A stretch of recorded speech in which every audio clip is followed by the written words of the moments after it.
Welcome back, and now we have some news from the cement sector. Capacity utilization across the cement plants in Andhra Pradesh has dropped below 50% after the state government imposed a 3-day power holiday on industries. Thanks to the power crisis in the state, the cement companies have hiked the prices by about Rs 60 per bag, serving a blow to the construction sector, which has just started picking up a slump following recession and political disturbance in the state. Builders Association feels that keeping in view manufacturing cost and other relevant factors, the price of the cement should be considerably brought down, accusing the cement manufacturer for catalyzing the business. Builder Association of India feels that prices were artificially hiked to reap up huge profits. Builder demand that the cement should be brought under the purview of the Essential Commodity Act and a regulatory authority should be set up to administer a price mechanism for the commodity. Construction company feels that steep hike in cement prices coupled with increase in prices of other construction raw material like steel rods, bricks and sand has resulted in 20% increase in the cost of construction, and it would ultimately lead to the burden being passed on to the end of the customer. Contrary to the hopes of considerable price fall owing to substantial capacity addition, the cement prices have risen sharply across India in last few months by 35% to 45% depending on the region. From the cement price to Rs 169 per bag of 50 kilograms, in August the cement is currently being sold at the high of Rs 298 per bag in some parts of the country. To talk in detail on the cement pricing issue, we have with us Mr. D.L. Desai, Chairman India Construction Bulletin, and Mr. Arun Sahai, Chairman Builders Association of India, Delhi Centre. Good evening and welcome to Power News. Mr. Desai, first of all, I'd like to ask you, what is the cost of cement component in any construction activity? Cement, according to us, constitute about 13% of the cost in building work. In road work, if it is concrete road, it will be much more. It will be less in asphalt road. But if we take an overall picture, almost 55 to 60% of the cement demand is in the residential, commercial and industrial building. About 25% is in infrastructure. In the rest, 15%. Now the issue is, if growth of construction industry increases, growth of cement demand also bound to go up. In last several years, growth in construction sector is coming down. So with this declining growth and increasing price of cement, which according to cement industry because of high demand, there is a mismatch. Mr. Desai, what could be the reason for such a steep rise in cement prices in the recent time? The parameter whether demand is more or less, the touchstone is what is the utilization of installed capacity. Between 2006 to 8 period, utilization of installed capacity was 94%, which came down to 88% in 2008-9, 83% in 9-3, 9-10 and 73% in 2010-11. And according to us, in the first quarter, because cement growth construction growth has come down to 1.2%, utilization must be less than 70%. Now see the paradox. When utilization has gone down, there is no reason why price should increase. Cement manufacturers claim that the increase in price in such abnormal and extraordinary manner has been caused due to rise in imported coal price and the prices of raw material into the manufacturing of cement. What would you like to say about it?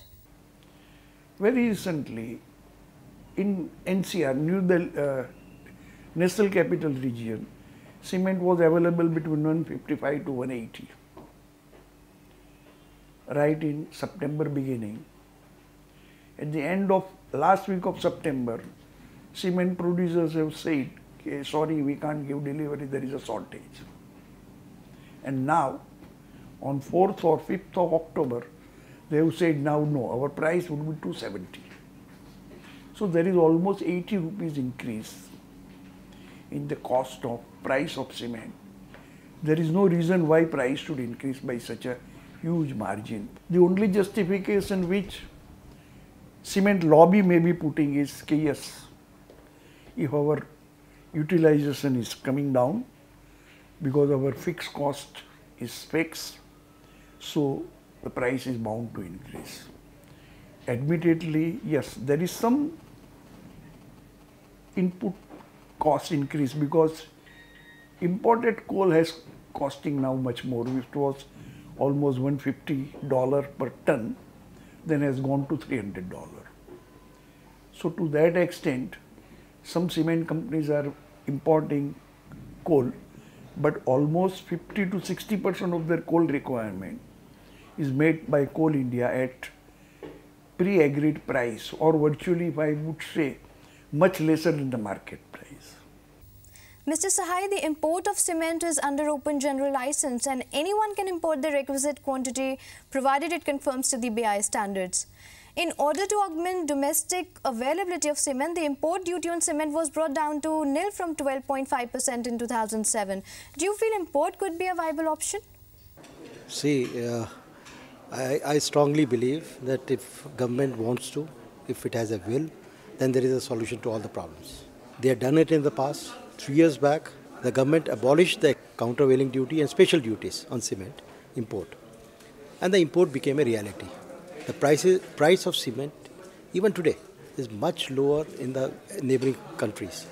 Countries like Pakistan, Indonesia, Bangladesh, UAE, these are few countries from where 3 years back, when the government had abolished all the duty structure for the import, then the cement had started coming to India, which brought down the prices in India from the Indian cement manufacturers. The requirement of meeting those standards and specifications, like meeting those Bureau of Indian Standards specifications, BIS standards, they were all been met by the foreign manufacturers. So I don't see any reason why the same thing cannot be done now. The government must take an initiative, to bring down the prices, to meet this scarcity which has been created by the manufacturers. I think the best solution would be to ease the import, abolish the duty structure, encourage import. And it's a free economy.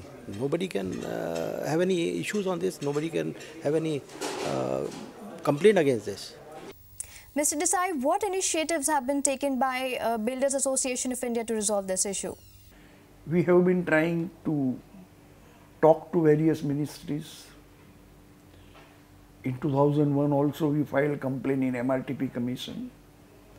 That verdict was given in 2005.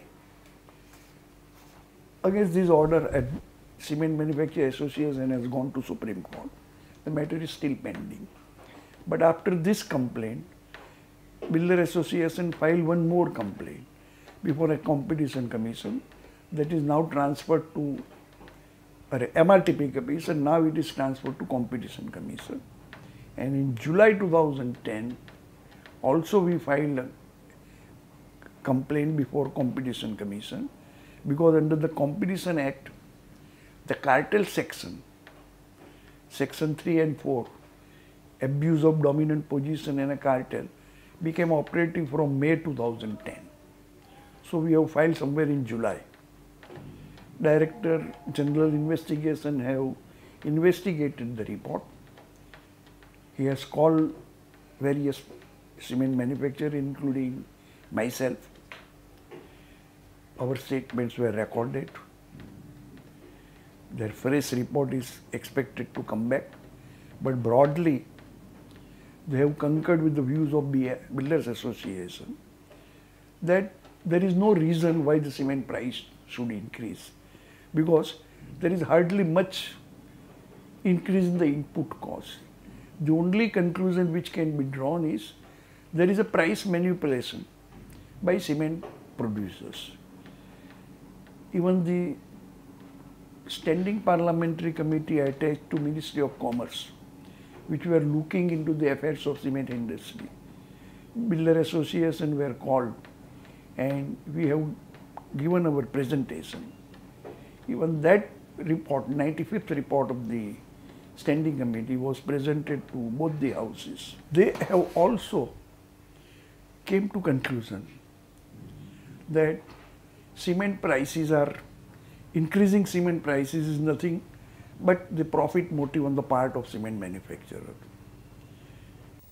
Mr. Desai, lastly, I'd like to ask you that do you feel the cement pricing should be brought under the purview of the Essential Commodities Act and a regulatory authority should be set to administer a price mechanism?